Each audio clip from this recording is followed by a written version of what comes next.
Ya, terima kasih atas kesempatannya. Di sini kami dari kelompok 2. Saya Rofi Muskita dan rekan di sebelah kanan saya ada Vivi Nayuastika dengan Nisa Damayana.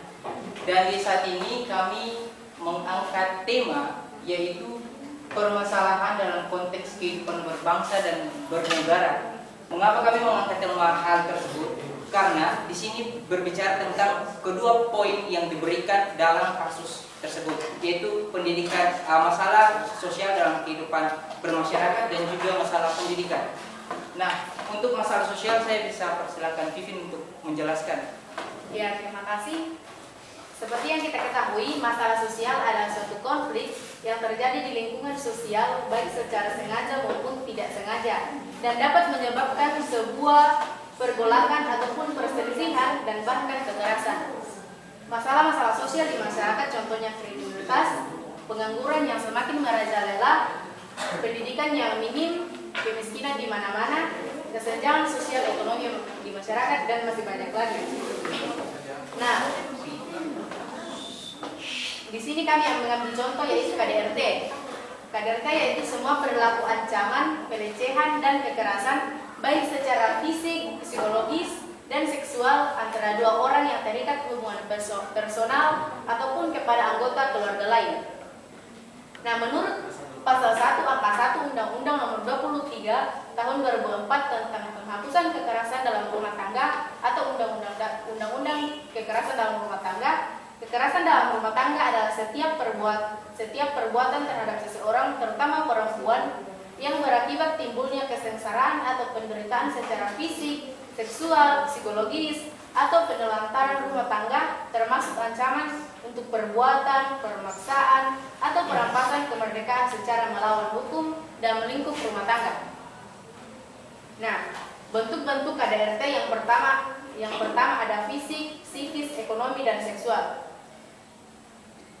Fisik, kekerasan fisik yang dimaksud adalah segala perbuatan yang dapat mengakibatkan rasa sakit, luka-luka, dan membuat korbannya tidak berdaya. Misalnya melakukan tindakan menendang, memukul, dan menampar. Parasnya lagi, kekerasan fisik ini bisa membuat nyawa korbannya terancam bahkan sampai meninggal dunia. Kemudian yang kedua yaitu kekerasan psikis. Yang termasuk kekerasan psikis adalah tindakan yang mengakibatkan seseorang merasa trauma, depresi, takut, tidak berdaya, dan hilangnya rasa percaya diri. Nah, kekerasan psikis ini seperti mengucapkan kata-kata kasar, menghina, memaksa, atau mengancam. Meski tidak terlihat secara fisik, tapi kekerasan psikis ini bisa sampai membuat korbannya mengalami gangguan psikologis, bahkan sampai memilih bunuh diri. Kemudian yang ketiga yaitu seksual. Kekerasan seksual dalam rumah tangga meliputi kontak fisik seperti meraba, menyentuh organ intim, mencium, berhubungan seksual secara paksa, serta perbuatan lain yang menimbulkan rasa jijik, terhina, dan merasa dikendalikan. Parahnya lagi, pemaksaan hubungan seksual ini dapat membuat pasangannya terluka dan cedera. Terus yang keempat yaitu kekerasan ekonomi. Kekerasan ekonomi adalah setiap perbuatan yang digambarkan dengan mengancam atau membatasi kebebasan finansial korban. Kekerasan ini juga mencakup membatasi korban bekerja untuk menghasilkan uang, membiarkannya bekerja untuk dieksploitasi. Nah, dalam Undang-Undang KDRT disebutkan pula bahwa penelantaran rumah tangga merupakan salah satu bentuk kekerasan dalam rumah tangga. Kemudian penyebab KDRT terdapat dua, yaitu yang pertama sifat ego. Sifat egoisme hanya akan mendorong hati Anda menjadi keras, kemudian muncul perilaku arogan dan semena-mena terhadap orang lain.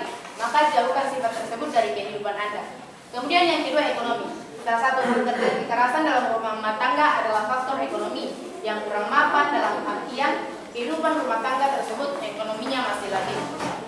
Untuk materi selanjutnya saya serahkan ke Nesa.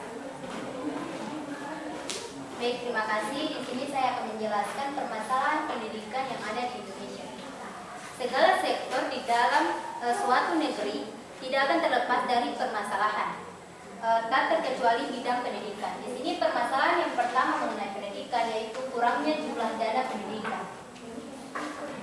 ketika membahas seputar dana, bukan hanya biaya pendidikan di lembaga formal maupun informal.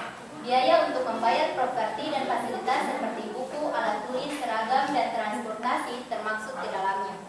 Tak hanya itu, bagi kalangan yang mengalami kesulitan ekonomi, mereka lebih memilih bekerja untuk mengurus biaya hidup yang ketinggalan zaman. Yang kedua, permasalahan pendidikan di sini yaitu minimnya bahan belajar mengajar.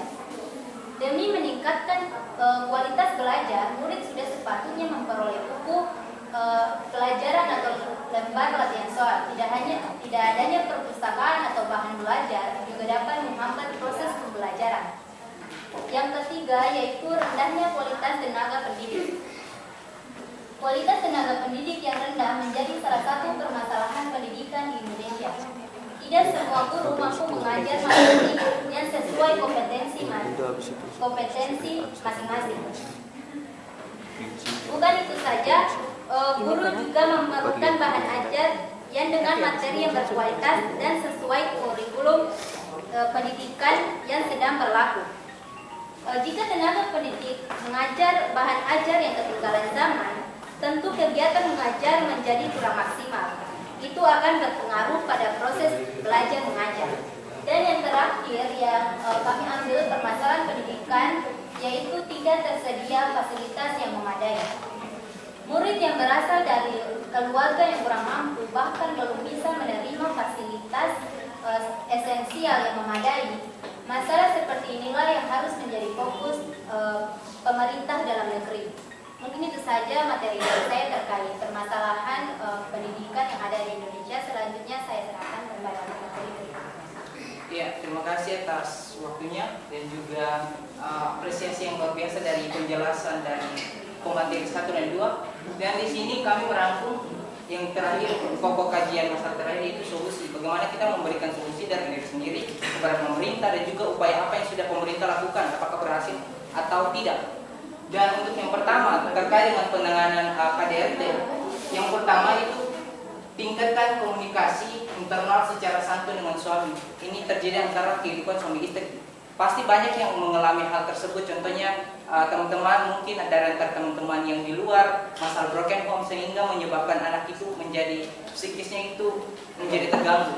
Dan juga yang kedua itu menghargai dan menghormati suami sebagai kepala keluarga. Terkadang seorang istri itu dia lebih sifatnya untuk kepada dirinya sendiri, tapi melainkan dia tidak menghargai suaminya sebagai seorang kepala keluarga. Itu terjadi juga.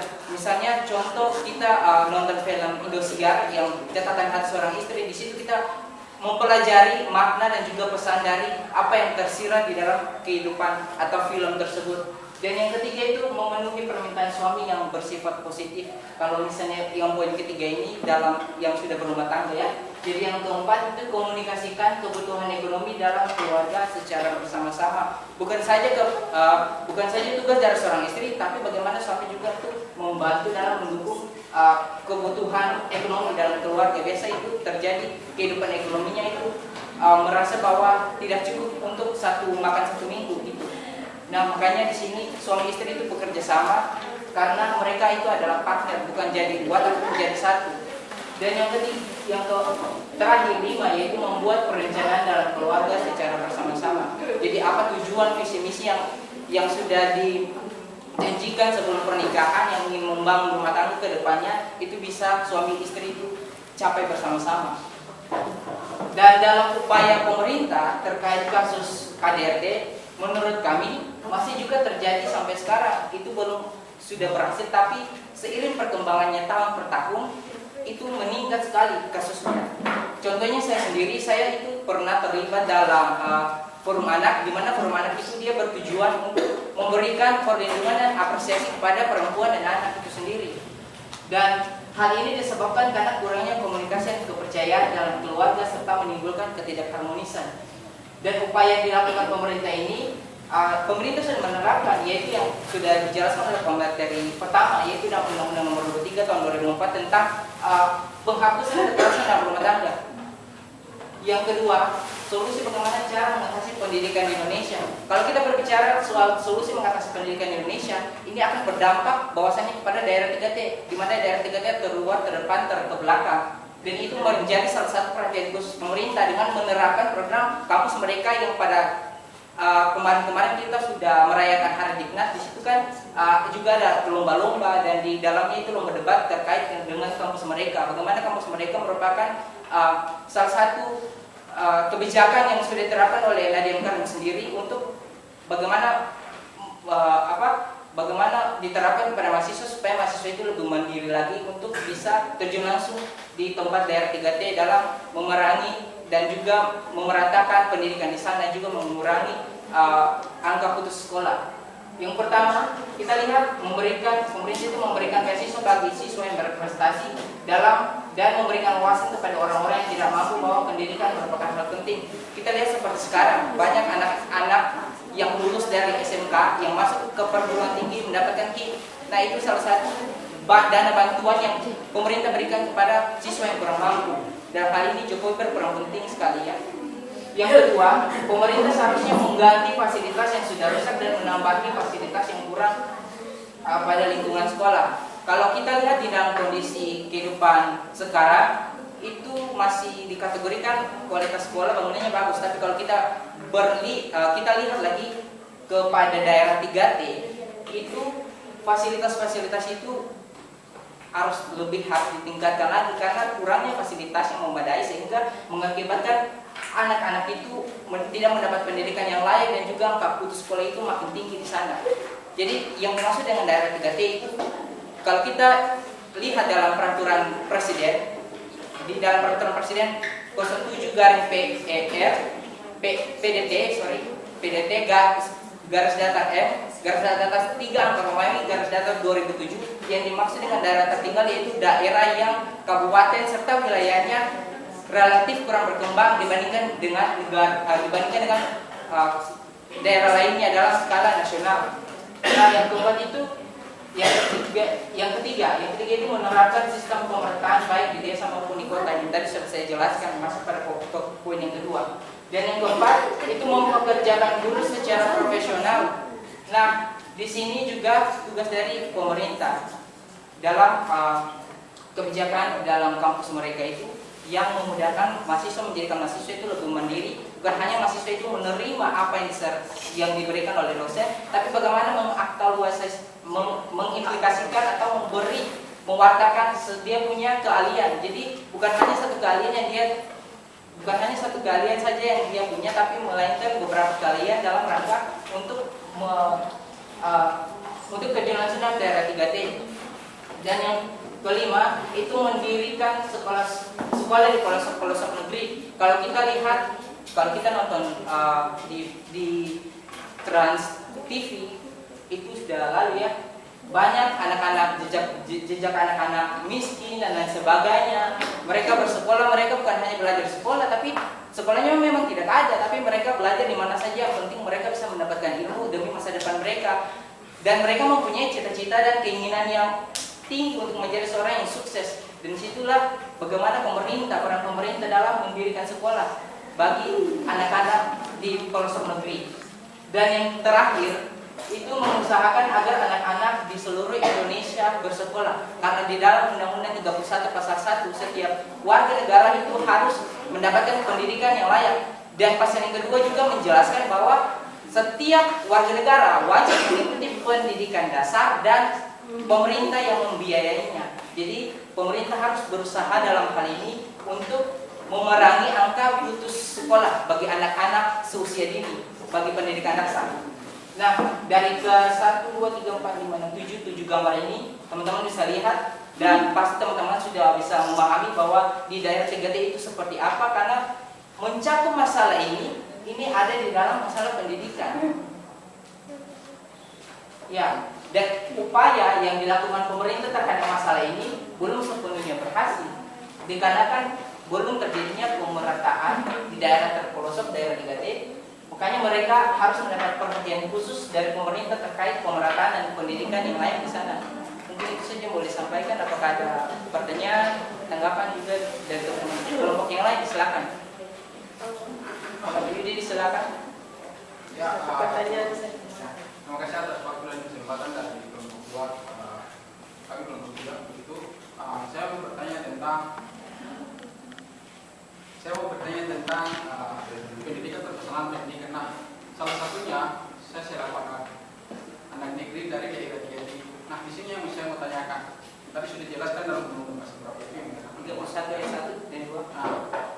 Perlu perhatian dari pemerintah. Nah, di sini yang saya tanyakan, apakah perlu perhatian dari pemerintah pusat ataukah perlu perhatian dari pemerintah daerah? Karena kalau sesuai dengan kita melihat secara realita bahwa di dalam dikategorikan di daerah JT itu khususnya desa Wareman, salah satu desa yang dikatakan desa ketiga, di mana perkembangan pendidikannya sangat minim, bahkan transportasi jalan, bahkan guru tidak pernah masuk, bahkan guru lebih cenderung untuk masuk kepada kecamatan, daerah-daerah pesisir, walaupun kabupaten. Mungkin itu yang saya tanyakan. Jadi solusi apa untuk sehingga daerah TT khususnya di kampung-kampung itu bisa terjaminnya fasilitas pendidikan itu lebih bermakna seperti dari kota-kota yang lain, bahkan di Pulau Jawa, bahkan di pulau-pulau lain. Itu saja saya tanya. Oke, baik. Untuk setiap kelompok cukup satu penanya ya, karena masing-masing punya tugas yang sama, bukan tugas yang berbeda. Jadi setiap kelompok hanya boleh satu penanya saja. Oke, terima kasih. Kita kembalikan kepada kelompok yang presentasi. Iya, terima kasih atas pertanyaan yang sudah diberikan oleh kelompok dari kelompok kiri. Di sini langsung saja, tadi sudah saya singgung dan saya jelaskan terkait dengan kampus program Merdeka Belajar. Dan di mana tersebut kebijakan dari Nadiem Makarim sebagai Kementerian Pendidikan dan Kebudayaan, dia menerapkan program ini agar mahasiswa itu dia bisa mandiri dan mahasiswa itu dia berperan penting dalam pemerataan bagi daerah-daerah 3T yang terluar, terbelakang dan tertinggal. Dan dia peran mahasiswa ini menjadikan mahasiswa sebagai bakal calon guru untuk kedepannya lebih bisa mandiri dan bagaimana bisa untuk memerangi kasus angka putus sekolah bagi yang sudah ada tertera di gambar ini. Berdasarkan pertanyaan dari Anda bahwa pemerintah pusat itu dia sudah menjalankan tugasnya, ya. Jadi dia serahkan tugasnya itu juga apa yang sudah dia rancangkan dan dia canangkan, pasti di bawah jajaran-jajarannya juga pasti mengikuti hal yang sama dengan terkait rancangan kebijakan yang sudah dia buat. Namun, di sini tidak semuanya itu di pelosok negeri itu juga mendapatkan jamahan tangan dari pemerintah. Nah, makanya kenapa Nadiem Makarim sendiri dia menerapkan program Kampus Merdeka ini, dan gunanya untuk itu yang sudah dijelaskan tadi. Ya, makanya yang sudah dijelaskan dalam Undang-Undang 31 ayat 1 yang setiap warga negara itu dia harus mendapatkan pendidikan yang layak. Dan ayat yang kedua menjelaskan juga bahwa pendidikan dasar itu yang harus diikuti oleh setiap warga negara dan pemerintah yang membiayainya. Dan artian hal ini pemerintah sudah berperan aktif. Contohnya saja kalau kita lihat teman-teman semua yang ada di Universitas Patimura yang kurang mampu, ini kan program dari Jokowi di mana dia menerapkan bagi siswa yang berprestasi dalam kategori yang kurang mampu. Nah, itulah yang ditujukan kepada kalian semua ini sebagai teruna-teruna bagaimana untuk menjadikan bangsa Indonesia ini lebih maju, karena kalian itu dipakai untuk memajukan nama negara Indonesia. Jadi mungkin itu saja yang boleh sampaikan. Oke, baik sekali. Kita berikan aplaus untuk silakan kembali ke tempat dan kita berikan kesempatan kepada kelompoknya Yudi untuk mempresentasikan tugasnya.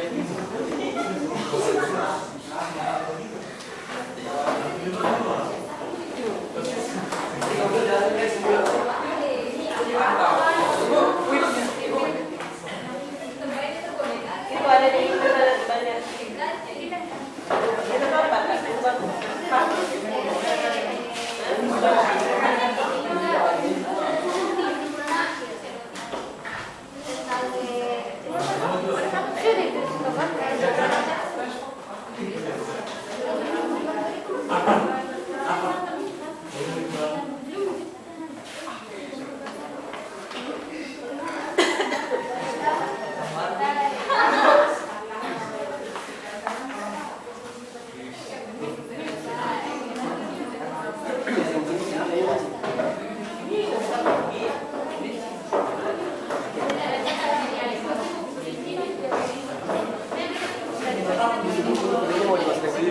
Iya.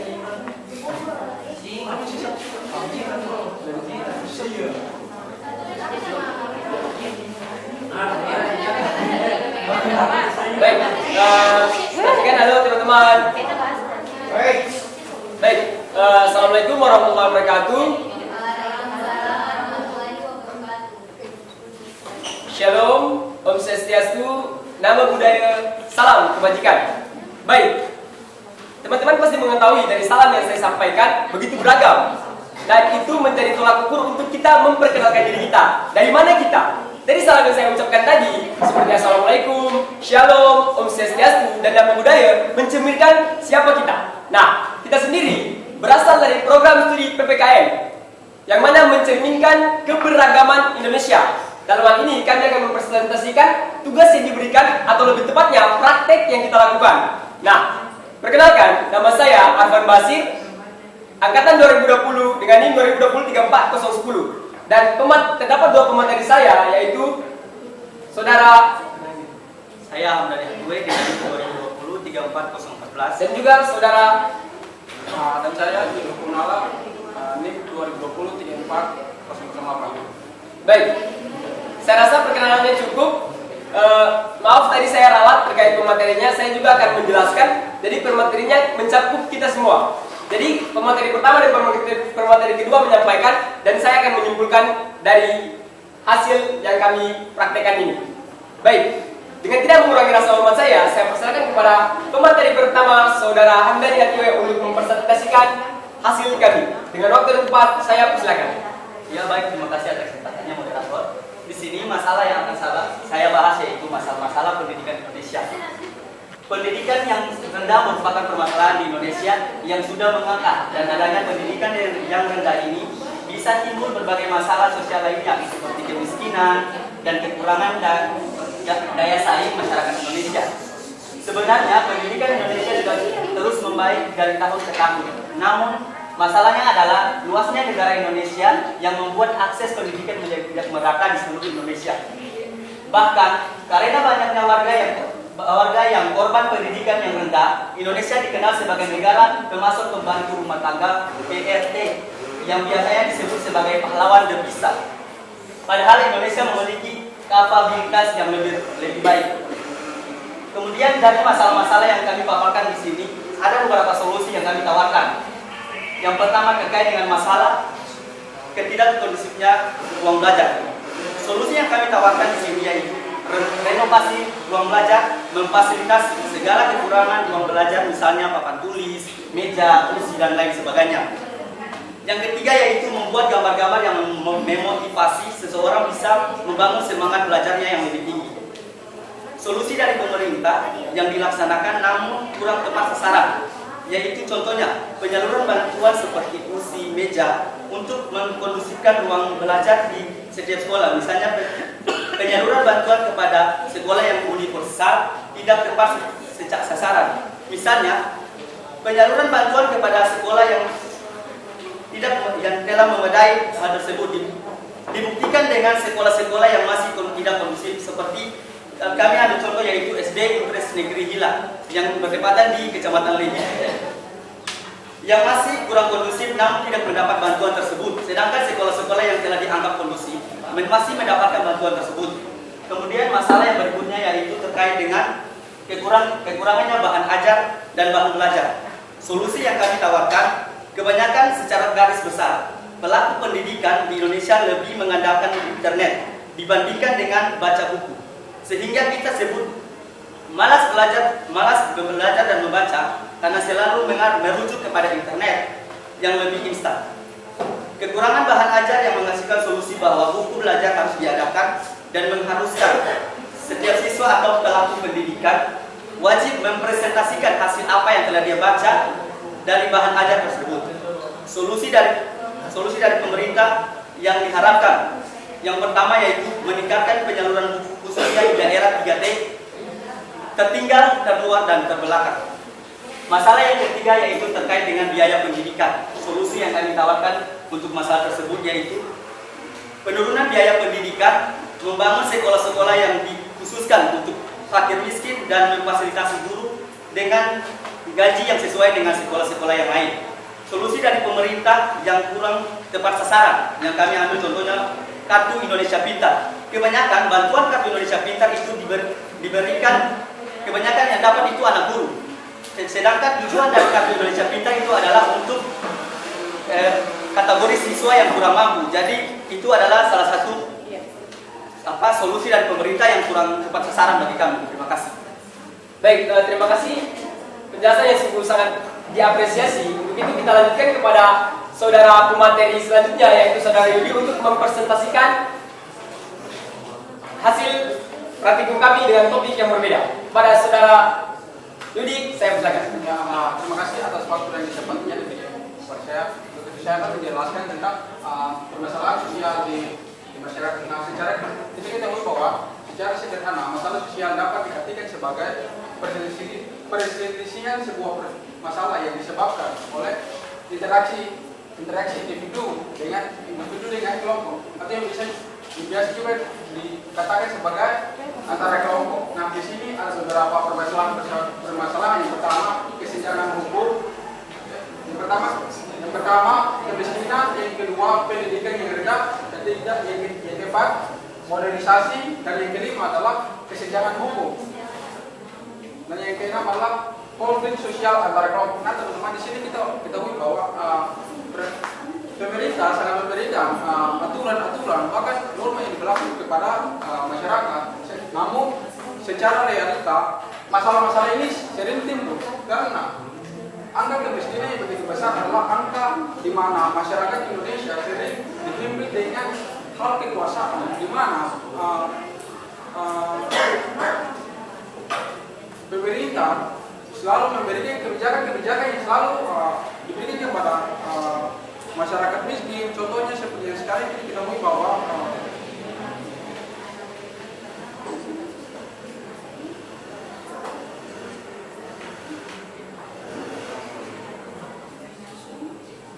modernisasi.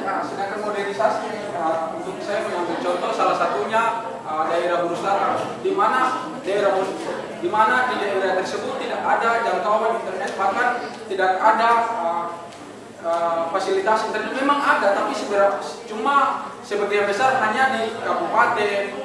Kalau untuk di pelosok tidak pernah ada. Nah, sedangkan kesenjangan hukum, teman-teman, di sini kita ketahui bahwa banyak masyarakat yang menyuruhkan bahwa Indonesia memiliki kesenjangan hukum. Mereka percaya bahwa hukum di Indonesia dewasa lebih tajamnya ke bawah dibandingkan dengan tajam tumbuhnya ke atas. Pandangan ini dilahirkan ketidakpercayaan masyarakat terhadap hukum. Nah, teman-teman, kenapa saya mengatakan bahwa hukum diibaratkan kepada tajamnya ke bawah, tumbuhnya ke atas? Bahwa hukum itu dia lebih menindas kepada masyarakat yang kaum di bawah dibandingkan dengan pemerintahan yang melakukan tindakan korupsi, bahkan hal-hal lain. Mungkin itu saja yang saya bisa sampaikan, dan di sini solusi yang saya tawarkan kepada pemerintah itu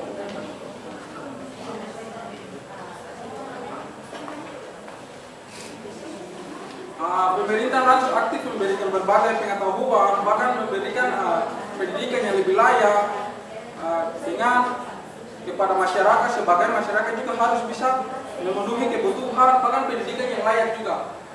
Itu saja yang saya sampaikan. Baik, terima kasih kepada dua pemateri yang bagus sekali, yang wajib diapresiasi. Baik, teman-teman, seperti yang awalnya saya katakan tadi, bahwa ketika dua pemateri tersebut selesai menjelaskan, maka saya akan menyimpulkan. Baik, saya akan menyimpulkannya di sini. Dari pemateri pertama yang sudah menjelaskan bahwasanya terkait masalah pendidikan, saya mengambil garis besar. Ada garis besar yang saya katakan menjadi PR besar bagi kita warga negara dan pemerintah. PR besar tersebut tercantum dalam Undang-Undang Dasar Negara Kesatuan Republik Indonesia tahun 1945 alinea keempat, di mana mencerdaskan kehidupan bangsa. Nah, itu merupakan amanat yang bisa menjadi PR besar bagi kita, baik mahasiswa dan pemerintah lainnya. Yaitu pemerintah lainnya yang saya maksudkan, yaitu pemerintah yang sedang memerintah sekarang. Baik, terkait kondisifnya ruang belajar, saya mengutip, saya katakan ketidak kondisifnya ruang belajar atau ruang belajar